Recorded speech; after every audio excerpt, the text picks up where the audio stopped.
حضور اکرم صلی اللہ علیہ وآلہ وسلم نے اللہ کے ہاں توبہ کی قبولیت کے متعلق صحابہ کرام رضی اللہ تعالی عنہ کے سامنے بنی اسرائیل کے ایک قاتل کا نہایت خوبصورت واقعہ بیان فرمایا کہ بنی اسرائیل میں ایک شخص جو چوری ڈکیتی اور قتل کرنے میں بہت مشہور تھا اور نہایت معمولی سی بات پر کسی کو قتل کر دیتا تھا، ہوتے ہوتے اس کے ہاتھ سے 99 افراد کا قتل ہو چکا تھا۔ اس کے بعد اس شخص کے دل میں یہ احساس پیدا ہوا کہ مجھے بھی تو اللہ کے ہاں جانا ہے، چنانچہ اس کی فکر بڑھتی رہی اور لوگوں سے معلوم کرتے ہوئے فکر و پریشانی میں پھرنے لگا کہ کیا میری توبہ قبول ہو سکتی ہے یا نہیں۔ کسی عالم شخص سے ملاقات کی فکر ہوئی کہ معلوم کیا جائے کہ ایسے شخص کی توبہ قبول ہو سکتی ہے یا نہیں۔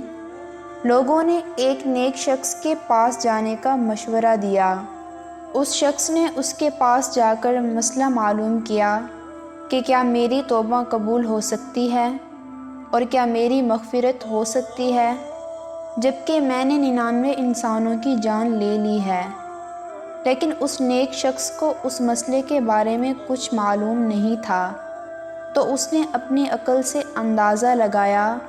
کہ جو آدمی 99 انسانوں کی جان لے سکتا ہے اس کی مغفرت کہاں سے ہوگی۔ چنانچہ اس نیک آدمی نے کہہ دیا کہ تیری توبہ قبول نہیں ہوگی، تو اس شخص نے غصے اور جوش میں آ کر اس نیک شخص کو بھی قتل کر کے 100 قتل پورے کر دیے کہ جب میری توبہ قبول نہیں ہو سکتی تو تجھے بھی ختم کر کے 100 قتل پورے کر دیتا ہوں۔ چنانچہ اس شخص نے 100 قتل پورے کر دیے، مگر اس کے دل میں یہ فکر و پریشانی باقی رہ گئی کہ میری مغفرت کی کوئی شکل تو ضرور ہوگی۔ اس لیے اس نے لوگوں سے پھر معلومات کا سلسلہ جاری کر دیا کہ اس زمین پر سب سے بڑا عالم کون ہے، اس سے جا کر اس بارے میں معلوم کروں گا،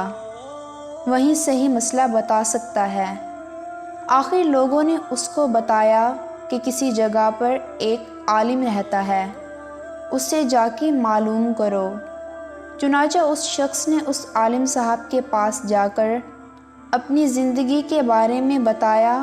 اور 100 آدمیوں کو کس طرح قتل کیا ہے سارا کارنامہ سنا کر پوچھا کہ اب بتائیں کہ میری توبہ قبول ہو سکتی ہے یا نہیں، کیا اللہ کے ہاں مجھ جیسے گناہگار کے لیے بھی مغفرت کا کوئی خانہ ہے۔ تو اس عالم صاحب کو چونکہ علم تھا تو اس نے بتایا کہ تیرے گناہ معاف کرنے میں اللہ کے ہاں کوئی رکاوٹ نہیں ہے، اللہ کی رحمت کا سمندر تجھ جیسے گناہگاروں کے گناہوں سے بہت بڑا ہے۔ چنانچہ اس عالم صاحب نے اس شخص کو ایک جگہ کے بارے میں بتایا اور کہا وہاں سفر کر کے جاؤ، وہاں کچھ اللہ کے بندے رہتے ہیں، ان کا کام صرف اللہ کی عبادت ہے، ان کے ساتھ مل کر عبادت کرو اور شرمندہ ہو کر اپنے گناہوں کی معافی مانگو، انشاءاللہ تمہاری مغفرت ہو جائے گی۔ وہ شخص سفر پر روانہ ہو گیا۔ جب اس شخص نے آدھا راستہ طے کر لیا تو ملک الموت آ گئے اور اس کی موت ہو گئی۔ اب اس کی روح لے جانے کا مسئلہ پیدا ہوا۔ آسمانوں سے رحمت کے فرشتے بھی آئے اور عذاب کے فرشتے بھی۔ رحمت کے فرشتے کہنے لگے کہ اس شخص کی روح لے جانے کا حق ہمیں ہے، اس لیے کہ یہ سچے دل سے توبہ کر کے عبادت کرنے کے لیے جا رہا تھا۔ اور عذاب کے فرشتے کہنے لگے کہ اس کی روح لے جانے کا حق ہمیں ہے،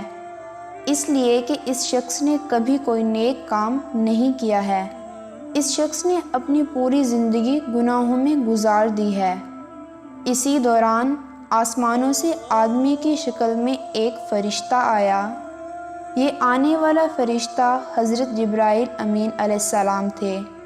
چنانچہ اس فرشتے نے تشریف لا کر ان دونوں فرشتوں کے درمیان یہ فیصلہ کیا کہ دونوں طرف کا فاصلہ ناپ کر کے دیکھ لو کہ جہاں سے آ رہا ہے وہاں کا فاصلہ قریب ہے یا جہاں جا رہا ہے وہاں کا فاصلہ، لہٰذا جہاں کا فاصلہ قریب ہو اس شخص کو وہاں والوں میں شمار کر دیا جائے۔ چنانچہ دونوں طرف کی زمین ناپ کر دیکھی گئی تو جہاں جا رہا تھا وہاں کا فاصلہ جہاں سے آ رہا تھا اس کے مقابلے میں صرف 1 انگلی کے قریب ہے۔ چنانچہ فیصلہ ہوا کہ مقام گنہگاری سے مقام عبادت 1 انگلی کے قریب ہے، اس لیے رحمت کے فرشتوں کو اس کی روح لے جانے کا حق ہوگا۔ چنانچہ اللہ کی طرف سے اس کی مغفرت کا اعلان ہو گیا۔ اللہ تعالیٰ اپنے بندے کی توبہ سے اس سے زیادہ خوش ہوتا ہے